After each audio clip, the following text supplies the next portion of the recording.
Hi, welcome back to my channel. Getting back to my Evil Dead review series today, we're going to be talking about the Evil Dead remake from 2013. And this one was from first-time director Fede Alvarez. So the story template here is quite similar to the original, where you have this group of young people who all go to stay out in this cabin in the woods. And once they find the Book of the Dead, things turn into a huge nightmare for them. But the difference with this one here is they give the characters a much more interesting reason to be out here. Whereas in the original, they're just a group of friends that are basically going away for a weekend of partying and fun. And here, this is friends that are taking away a girl called Mia, who suffers really badly with drug addiction. She's addicted to heroin and she wants to go cold turkey, and they're kind of using this as a getaway for her to kind of overcome this. And I really like the setup for this one and giving these characters a real reason for being there and why they can't really leave this situation. So the reason this story just works so well for me here is they're giving a credible reason, obviously, for why these characters can't just leave this cabin, and the writers don't have to come up with contrived reasons to keep them there. So you don't have, you know, the old tricks like the car breaking down suddenly, or, you know, some ridiculous thing stopping them from leaving. There's a genuine reason for them to be staying there. And obviously, as the story unfolds, you have Mia that is the first one to become possessed, and it kind of acts as like an analogy for a drug withdrawal, or going through the nightmare of drug withdrawal. So it's quite kind of interesting how they introduce that theme here and make that part of the story. So it kind of gives her a good, interesting character arc for overcoming this, not just a series of events happening where they're fighting against these demons. You know, it's actually the real story going on here is that she's battling against herself, but in the, you know, staged in an Evil Dead movie. And I just think that was a great concept for them to use here. Jane Levy here is just outstanding as Mia. Like, she's really convincing, kind of playing this outcast character who's shy and just going through a lot internally, and, you know, how she has to kind of portray these breakdowns as, you know, as the withdrawal starts to kick in. Like that scene where she's driving out in the car, where she first thinks she's seen something, so she's trying to escape the place, and she starts having that breakdown in the car. And yeah, she's really impressive. It's pretty disturbing watching that. And yeah, it's just such a varied role for her. Like, as well, when she first becomes possessed and some of the stuff she has to come out with and how wild she has to go. She's quite a force of nature. So obviously Fede Alvarez loved her, because then obviously brought her back to play in Don't Breathe as well. But I'd really like to see her in some more things. I've only ever seen her in these two movies that he's done. But yeah, she's really great.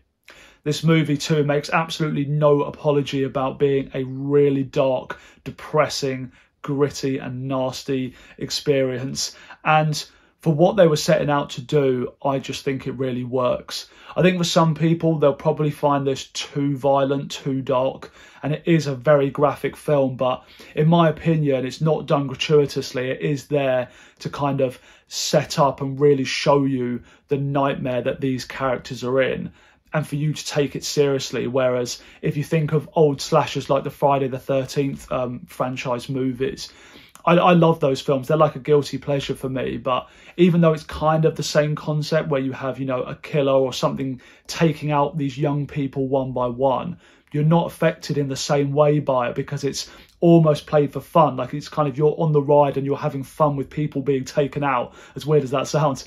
Whereas here, it's not played at all for laughs. It's there to make you really realise this horrifying situation that these characters are in, and you genuinely feel like depressed that some of these characters aren't going to make it out of this situation just because of how each of these scenes are set up. So, you know, it's a movie that I can understand it not gelling with everyone just because of how dark it is, but I think in terms of what it's set out to do, it does it extremely well. The effects work is just so well done here as well. Like the way they've created this setting around this cabin where everything is foggy and dark, and, you know, all the ground's really slushy. It just looks like a horrific place to be in this kind of situation, and genuinely sets up a place that feels immersive to be in. And then added to that as well, you have all these insane gore, practical gore effects, all of the makeup work for when people become possessed. It looks gnarly, and yeah, it's really effective as a result of that. You know, there's no overuse of digital work here, and it just completely adds to the effect of this movie. I'd like to address as well one criticism I've seen people have for this story, where people have said they think it was a really stupid decision for why this character starts reading the book that he finds in the cellar. But to that, I would say, in all honesty, if you were at a cabin in the woods with your friends for a weekend and you found a book, would you be curious to read it? Like, would you be there thinking, oh no, like I'm really afraid of, I believe and I'm afraid of witchcraft, so I'm going to stay well the hell away from this book? Like, I don't feel like many people would. To me, it feels very natural the way this character just finds this book and he's quite curious about it, like it's some kind of weird ritual thing that was going on there. I don't really think it's fair to say that he was an idiot for reading that, to be honest. I mean, obviously in this story, okay, it turns out to be true, but in a real situation, somebody would be curious to read that book. And I don't think, it's not like this character's there sort of tempting fate to see if something would happen. He's just reading this old creepy looking book he's found in the basement. So that didn't really feel like a contrived reason to me, and stupid decision making for this character to do, to be honest. My biggest praise for the Evil Dead remake, though, is that whole finale sequence. Like, one criticism I've had of quite a few horror films in the past, where I've been kind of mixed on them, is often to do with how they've set up an interesting story and built it up well, but it feels like they just don't really know how to conclude the events and how to pay it all off in the final act. And this is an example where they know exactly how to pay it all off. This final sequence is absolutely insane, and I love it. You know, when you've got Mia going one-to-one with this zombie demon-possessed thing, you've got all of the storm sirens going off, and it's raining blood, literally raining blood outside of this cabin. It's just an unbelievably intense scene. What she has to go through as well in order to sort of overcome this situation.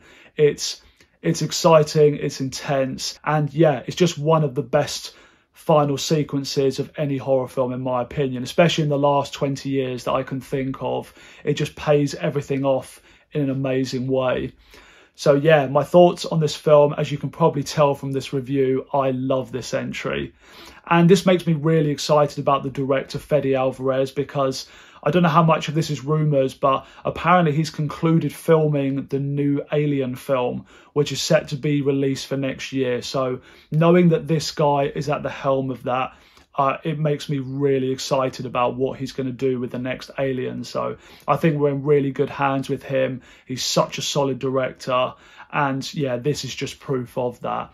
So yeah, really, really great horror film. I'm going to give this one a 4 out of 5 rating. So thanks a lot for watching my review of the Evil Dead remake. Finally got around to Rise. I should have known doing a review series that I was never going to be able to wrap this up all in time for the release of Rise. I'm kind of understanding as a new YouTuber how long it actually takes to organise everything so you can do a full review series. But yeah, so really looking forward to that. Hopefully I'm going to get to watch that tonight and probably get my thoughts to you over the weekend. So yeah, really looking forward to that. And of course, then I will follow that up with a ranking of all of the movies. So please leave me a like on the video and subscribe to the channel if you've enjoyed this review, and I'll see you next time.